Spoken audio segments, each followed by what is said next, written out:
കൊട്ടിയൂരമ്പലത്തിലെ ഏറ്റവും പ്രധാനപ്പെട്ട ചടങ്ങെന്ന് പറയുന്നത് ഇളനീരാട്ടമാണ്. ഇളനീരാട്ടത്തിനായിട്ടുള്ള ഇളനീരുകൾ കൊണ്ടുവന്ന് വെക്കുന്നത് ബാവലിപ്പുഴയുടെ തീരത്തുള്ള ഈ മന്നഞ്ചിറ എന്ന് പറയുന്ന ഈ മൈതാനത്താണ്. ബാവലിപ്പുഴ വളരെ ശാന്തമായിട്ട് ഒഴുകുകയാണ്.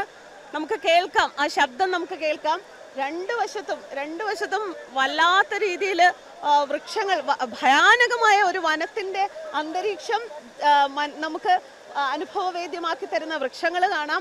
അതിന്റെ നടുവിലൂടെയാണ് ഈ ബാവലിപ്പുഴ ഒഴുകുന്നത്. ഈ ഭാഗത്ത് ഭക്തർ കുളിക്കുന്നുണ്ട്. അവർ അമ്പലത്തിൽ ഇവിടെ കുളിച്ചതിന് ശേഷമാണ് അമ്പലത്തിൽ പോകുന്നത്. ഇതിന്റെ മറ്റൊരു പ്രത്യേകത എന്ന് പറഞ്ഞാൽ ഇവിടെ ഉരുളൻ കല്ലുകളുണ്ട്. ഈ ഉരുളൻ കല്ലുകളാണ്, രണ്ട് കല്ലുകൾ എടുത്ത് ഉരയ്ക്കുമ്പോൾ അതിൽ നിന്ന് കിട്ടുന്ന ആ ചന്ദനക്കുറി പോലെയോ അല്ലെങ്കിൽ ഒരു ഭസ്മക്കുറി പോലെയോ ഒക്കെയുള്ള ഒരു ഇത് കിട്ടും.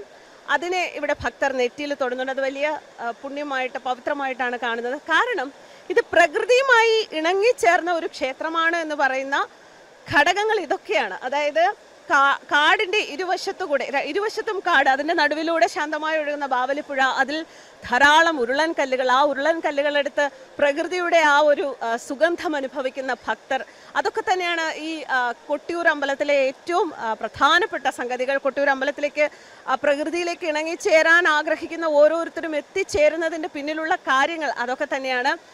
ഇവിടെ ഒന്ന് മുങ്ങി വരുമ്പോൾ തന്നെ നമുക്കറിയാം നമ്മുടെ ജീവിതത്തിലെ പ്രതിസന്ധികളും അതുപോലെ തന്നെ ഒരുപാട് സ്ട്രെസ്സും ഒക്കെ അനുഭവിക്കുന്ന ജീവിതമാണ് നമുക്ക് ഓരോരുത്തർക്കും. പക്ഷേ ഈ പുഴയിലൊന്ന് മുങ്ങി വരുമ്പോൾ തന്നെ മനസ്സിൽ, നമ്മുടെ ശരീരത്തിന് ഒക്കെ ലഭിക്കുന്ന ആ ഒരു ശാന്തത അടുത്ത ഒരു വർഷക്കാലം മുഴുവൻ നമ്മുടെ ജീവിതത്തിൽ നിലനിർത്തിക്കൊണ്ട് തന്നെയാണ് ഓരോ ഭക്തരും ഇവിടെ നിന്ന് മടങ്ങുന്നത്. വീണ്ടും കൊട്ടിയൂരപ്പൻ്റെ ആ വൈശാഖ നാളുകളിൽ ഇക്കരെ കൊട്ടിയൂർ തുറക്കുമ്പോൾ വീണ്ടും ഈ പ്രകൃതിയിലേക്ക് അലിഞ്ഞു ചേരാൻ, ഈ പ്രകൃതിയിലേക്ക് പ്രകൃതിയുടെ ഭാഗമാകാൻ എത്തുന്ന ആ ഭക്തരുടെ ആ ഒരു നിര അത് വർദ്ധിക്കുന്നത് തന്നെയാണ് ഓരോ വർഷവും കൊട്ടിയൂർ അമ്പലത്തിൽ ഇത്രയധികം ജനത്തിരക്കുണ്ടാകാൻ കാരണം.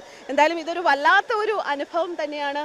ഈ ഒരു ശബ്ദം നമ്മളിങ്ങനെ ആസ്വദിക്കുമ്പോൾ തന്നെ നമ്മുടെ മനസ്സിന് വല്ലാത്തൊരു ശാന്തതയാണത് സമ്മാനിക്കുന്നത്. ഈ ഒരു പ്രദേശത്ത് എത്താൻ സാധിച്ചതിൽ കൊട്ടിയൂരപ്പനോട്, ഭഗവാനോട് നന്ദി പറയുകയാണ്.